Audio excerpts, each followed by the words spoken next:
கர்த்தர் நம்மை எந்த ஆலயத்தில் வைத்திருக்கிறாரோ அந்த ஆலயத்தில் இணைந்து இசைந்து நிலைத்திருக்கும் போது நான் சொல்கிறேன், ஆலயத்தின் சம்பூரணத்தினாலும் ஆலயத்திலிருந்து புறப்படுகிற பேரின்ப நதியினாலும் உங்கள் தாகங்கள் தீர்க்கப்படும், உங்களுடைய தேவைகள் சந்திக்கப்படும், உங்கள் பிரச்சனைகளுக்கான பதிலாய் தேவன் தம்முடைய வார்த்தையை கொடுப்பார். அந்த வார்த்தையை பிடித்து கொண்டு நீங்கள் வீட்டுக்கு போகிறதுக்குள்ள வார்த்தை உங்களுக்கான வேலையை நிச்சயமாய் செய்யும்.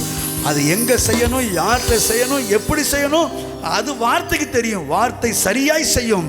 இப்பொழுது இருக்கிறதை பார்க்கலாம் இயேசுவின் நாமத்தினால 1000 மடங்கு அதிகமாகும்படி இனி வருகிற நாட்கள்ல, இனி வருகிற மாதங்கள்ல, இனி வருகிற வருஷங்கள்ல கர்த்தர் உங்களையும் உங்கள் குடும்பங்களையும் பெருக செய்வாராக.